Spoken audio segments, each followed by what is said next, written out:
Ladies and gentlemen, welcome back to another chess video. Today I'll show you 5 brutal tricks you can use to flip the script and punish your opponent's lazy play. So without wasting any time, let's dive into the dark side. The first trick is the elephant trap. You play this trick against the Queen's Gambit. So let's get into the trick.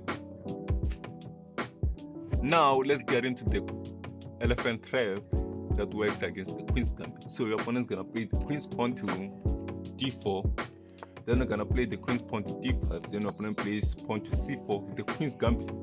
Then you're gonna play the King's pawn to e6, the Queen Gambit declined. Then your opponent's gonna play knight to c3, looking to win the pawn in the center. Then you're gonna respond with the natural move, knight to f6, increasing the protection in the center.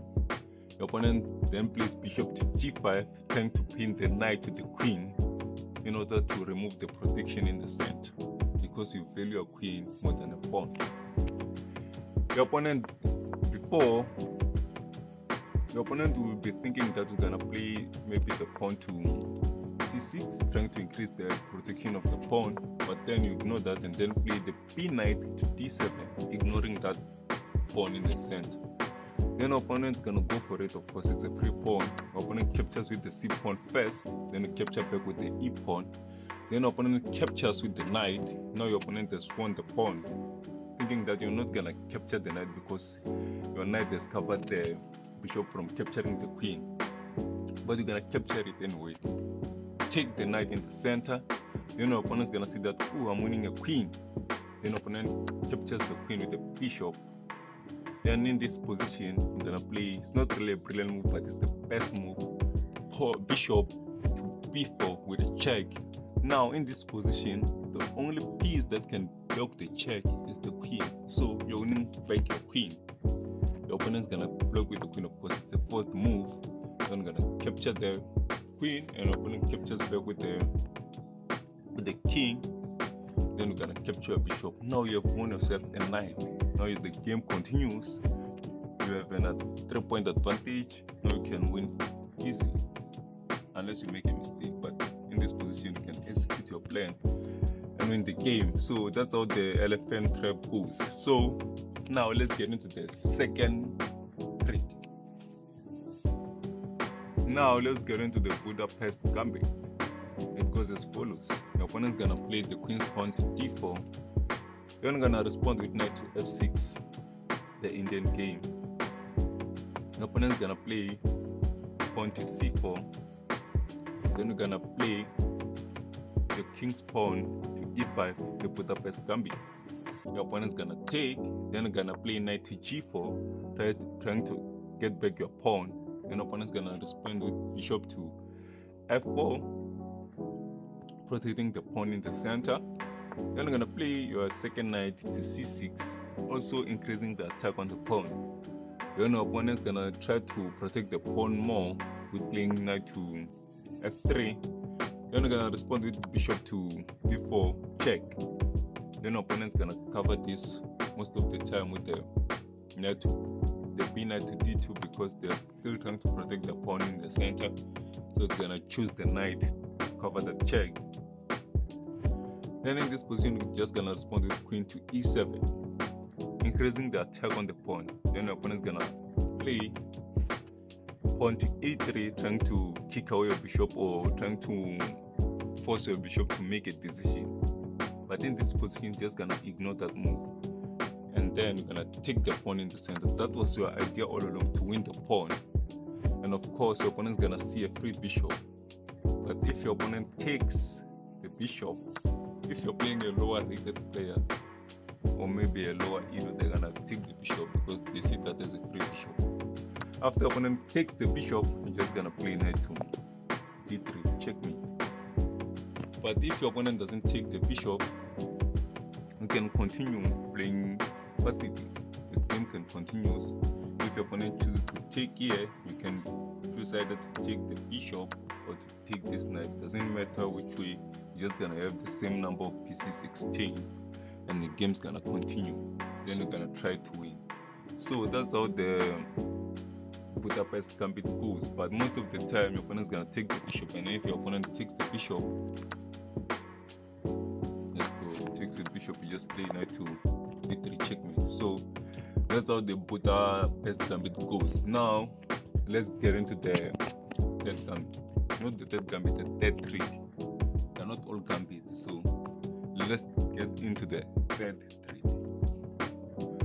Now let's get into the Stafford Gambit trap. This is for daring players. If you want chaos, this is it. Most beginners will play natural moves and walk into disasters, but they won't. So let's get into it.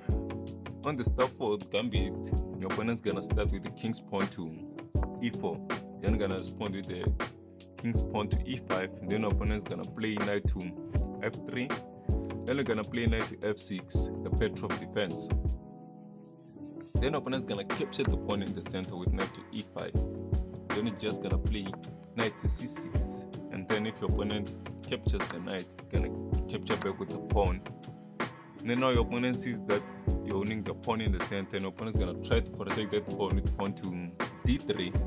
Then you're just gonna play bishop to c5. Of course, attacking the not really the king's pawn, but the pawn closer to the king. The opponent then is going to try to play their own tactic, playing bishop to g5, trying to pin the knight to the queen. And the opponent doesn't know that most of the time, pinning the knight to the queen is a recipe for disaster.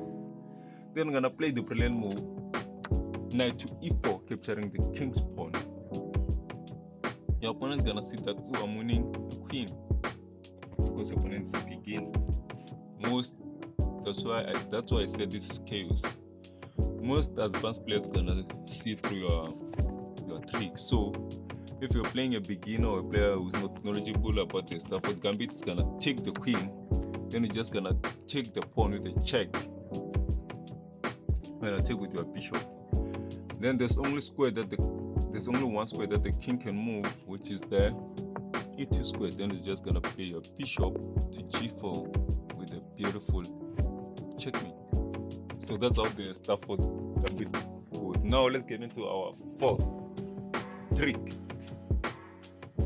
Now let's get into this one. I don't really have a name for it, but I'll just call it the fried liver counter trap. So your opponent's gonna start with the king's pawn to e4. Then we're gonna respond with the king's pawn to e5. Then our opponent is gonna play knight to f3, the king's knight variation. Then we're gonna respond with knight to c6, protecting your pawn. Then our opponent's gonna try to play bishop to c4, the Italian game. Then in this position, you're just gonna play knight to d4. Then your opponent's gonna see that, oh, there's a free pawn. Then our opponent's gonna capture the pawn in the center with knight to e5. Then you're gonna play queen to g5, and your opponent's going to think that you're a dummy, and then they're gonna think that you don't see that they are forking you. So they're gonna play knight to f7 with this fork of the queen and the rook. You're just going to ignore that and then play queen to g2. You're also winning the rook. If your opponent captures the rook, and you're also gonna capture the rook, and it's checkmate. So it's not really checkmate, the opponent can block, but it leads to a checkmate. So if your opponent does this and then you just play check, then opponent's gonna block here, then you're just gonna play check here, and then if your opponent blocks like this, it's gonna be making it, so that will be easier to find. But if most of the time your opponent's gonna try to protect the